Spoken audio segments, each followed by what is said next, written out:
सिराज की एक गलती और भारत ने जीता हुआ मुकाबला गंवाया। हीरो से विलेन बन गए डीएसपी सिराज। यार सिराज क्रिकेट कितना क्रूएल गेम है आज इनको पता चल गया होगा। सिराज नाम का डंका 5 टेस्ट मुकाबलों में भाई बसता हुआ दिखाई दे रहा था। बुमराह को ये भाई ओवर शैडो कर गए थे। अगर मैं बात करूं मेहनत के एफर्ट के दृष्टिकोण से अगर हम देखें तो मोहम्मद सिराज 5वें टेस्ट मुकाबले में जिस तरीके से पहली पारी में इन्होंने 4 विकेट निकाले, 9 ओवरों का मैराथन स्पेल किया, पूरे मुकाबले का वक्त, हालात, जज्बात, तकदीर और तस्वीर बदल कर रख दी। भारतीय टीम जो पहली पारी में काफी पीछे दिख रही थी उसका वापसी वो कराते हुए दिखते हैं और मुकाबले में भारतीय टीम को कहीं आगे ले जाकर खड़ा कर देते हैं। तीसरे दिन की समाप्ति की बात करूं, वो जिस तरीके से डबल ब्लफ करके क्रॉले का विकेट निकालते हैं तो सिर्फ और सिर्फ यही मन करता है कि भाई सिराज को सैल्यूट किया जाए। इसके जैसा गेंदबाज भारतीय टीम में होना अपने आप में बहुत बड़ी बात, क्योंकि आप बहुत स्किलफुल गेंदबाज ला सकते हैं क्योंकि इंडिया में टैलेंट पुल का खजाना है, लेकिन एफर्ट देने वाला गेंदबाज, एक ऐसा गेंदबाज जो देश के लिए पूरी तरीके से समर्पित दिखे, देश के लिए जी जान झोंक दे, वो बिरले ही मिलता है चाहे जितना बड़ा पॉपुलेशन आपके पास हो जाए। वही कैटेगरी के मोहम्मद सिराज गेंदबाज हैं।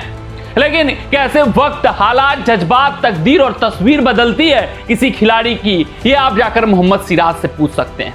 भारतीय टीम ये जो ओवल का मुकाबला था इतिहास लिखने के करीब आकर खड़ी हो चुकी थी। भारतीय टीम एक तरफा अंदाज में मुकाबला जीत रही थी। भारतीय टीम इंग्लैंड टीम के 3 विकेट गिरा चुके थे। क्रिस वोक्स नहीं खेलने आने वाले थे तो 106 पे मानिए 4 विकेट गिर गए थे। मनोबल से ऊंची थी भारतीय टीम। एकदम ऐसा लग रहा था कि भाई अब केक वाक है, जीत एकदम दरवाजे पर आकर खड़ी हो गई है, अब सिर्फ और सिर्फ दरवाजा खोलना बाकी रह गया है। लेकिन भाई साहब मोहम्मद सिराज से एक बड़ी चूक हो जाती है, भयावह गलती हो जाती है, जिसके कारण बैट बॉल भारतीय टीम पर हावी होता हुआ दिखाई दे रहा है। जो जीत एकदम आसान थी अब वो कठिन हो पड़ी है। जो जीत बिल्कुल दरवाजे पर आकर खड़ी हो गई थी वो दूर जाती हुई दिख रही है। अब हम मुकाबले में काफी पीछे हो चुके हैं। बैट बॉल डोमिनेट कर रहा है, हमारा मनोबल गिरा हुआ है, हम हताहत दिख रहे हैं और बैट बॉल का कॉन्फिडेंस 7वें आसमान पर जा पहुंचा है। रूट और ब्रुक इस तरीके से बल्लेबाजी कर रहे हैं जैसे लग रहा है इनको आउट कर पाना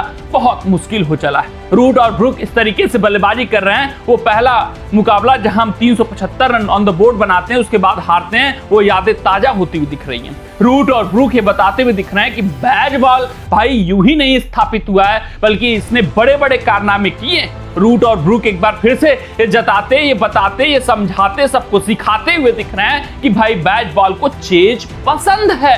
रूट और ब्रुक ये बताते हुए दिख रहे हैं कि यूं ही नहीं इंग्लिश सरजमी पर ये लगातार चौथी पारी में बल्लेबाजी करना चाहते हैं। रूट और ब्रुक ये दिखाते हुए दिख रहे हैं कि ये दोनों खिलाड़ी बैकबोन हैं। अगर इनको एक भी जीवनदान आप दे दोगे तो भाई बुरा हश्र कर देंगे, भाई मुकाबला जीता हुआ आपको हरा देंगे, भाई इंग्लैंड को वो ऐतिहासिक रन चेज करके दिला देंगे। हाँ, ऐसा ही कुछ तो होता हुआ दिखाई दे रहा है ओवल टेस्ट की अगर मैं बात करूं। अगर इंग्लिश टीम के स्कोर की बात करूं 137 पर 3 विकेट था। ब्रुक उस वक्त घातक दिख रहे थे लेकिन वो मात्र व्यक्तिगत स्कोर 19 पर थे और एक शॉर्ट पिच गेंद, टेस्टिंग गेंद प्रसिद्ध कृष्णा की जाती है और ब्रुक उसको छक्का मारने का प्रयास करते हैं। मोहम्मद सिराज के हाथों में जाकर वो गेंद आ जाती है लेकिन मोहम्मद सिराज कंट्रोल नहीं कर पाते हैं। कंट्रोल छोड़िए जनाब, उनको अवेयरनेस नहीं रहता है कि वो बाउंड्री लाइन से कितनी दूर हैं। उनका एक पैर जाकर बाउंड्री रोप को छू जाता है। गेंद पकड़ने के बाद, कैच लपकने के बाद आप अगर बाउंड्री रोप को छू जाते हैं अंतरराष्ट्रीय स्तर पर तो सोचिए कितना बड़ा क्राइम आप कर जाते हैं, क्योंकि इस वक्त अंतरराष्ट्रीय पटल पर भाई टफ कंपटीशन इतना हो गया है, फील्डिंग का स्टैंडर्ड इतना बढ़ गया है कि हम देख रहे हैं कि कैसे कैसे रिले कैचेस पकड़े जा रहे हैं। बाउंड्री रोप को तो मानो कुछ समझा ही नहीं जा रहा है और पूरी तरीके से सतर्कता वहां पर बरती जा रही है। लेकिन एक आसान सा कैच जो आपको हाथों में आया हुआ था वहीं पर खड़े होकर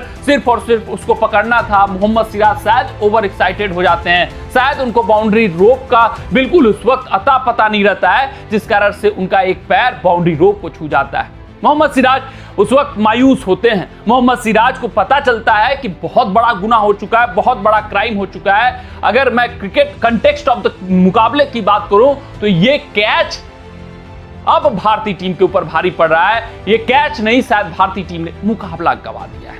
यही मोहम्मद सिराज थे जो पहली पारी में हीरो थे। यही मोहम्मद सिराज थे जिन्होंने पूरे 5 मुकाबलों में जी जान झोंका हुआ है। अभी भी सिराज के एफर्ट को देखकर सैल्यूट करने का मन कर रहा है। अभी भी सिराज जी जान झोंके हुए हैं। अभी भी सिराज अलग दिख रहे हैं गेंदबाजी करते हुए। अभी भी सिराज यही चाह रहे हैं कि भारतीय टीम को मुकाबला जिता दिया जाए, कुछ एक्स्ट्रा कर दिया जाए। स्पेल पर स्पेल फेंके जा रहे हैं। ऑन द ट्रॉट 7 से 8 ओवर की गेंदबाजी किया जा रहा है। ये गेंदबाज काबिले तारीफ है, इनका प्रदर्शन काबिले तारीफ है, एफर्ट। लेकिन क्रिकेट क्रूएल गेम है।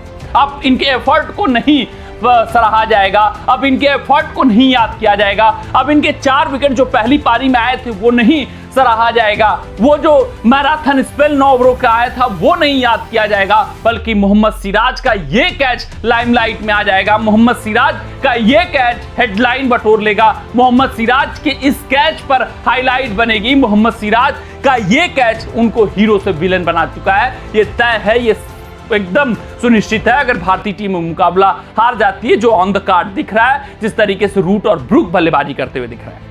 हाल फिलहाल ये वीडियो बनने तक इंग्लिश टीम 262 रन 3 विकेटों के नुकसान पर है और रूट 64 रनों पर हैं, 91 रनों पर ब्रुक हैं, ऐतिहासिक शतक की तरफ बढ़ रहे हैं। 156 रनों की पार्टनरशिप हो चुकी है 174 गेंदों पर मात्र, और इन दोनों ने दिखा दिया कि बैच बॉल के दम पर भाई वो कोई भी चेस डाउन कर सकते हैं। अब कुछ भी चेज करना असंभव टेस्ट क्रिकेट में रह नहीं गया है। ये इतिहास के जो आप स्कोर कार्ड देखते हैं कि 206, 210, 220 हाईएस्ट रन चेज हैं इस ओवल के मैदान पर, वो कुछ नहीं है। आप इतिहास नया लिखने आते हो, आप कीर्तिमान नया लिखने आते हो, आपके अंदर मादा है, जुनून है, काबिलियत है, तो आप असंभव को संभव करके जा सकते हो। लेकिन मोहम्मद सिराज, क्या बीत रही होगी इस खिलाड़ी पर, ये सिर्फ और सिर्फ सिराज समझ सकते हैं, क्योंकि एक कैच पूरे मूवमेंट को चेंज कर सकता था। एक कैच भारतीय टीम को इतिहास लिखवा सकता था, ओवल के मुकाबले में मुकाबला जितवा सकता था। वो कैच, वो गलती मोहम्मद सिराज से हो चुकी है। कमेंट सेक्शन में कमेंट करके बताइएगा कि ये गलती कितनी भारी पड़ी और क्या ये पूरे मेहनत के मोहम्मद सिराज के ऊपर पानी फेर देगी। अपना राय जरूर साझा करिएगा। मिलते हैं आपसे अगले रिपोर्ट में, तब तक अपना ध्यान दें, सुरक्षित रहें, स्वस्थ रहें, मस्त रहें। जय हिंद, जय भारत।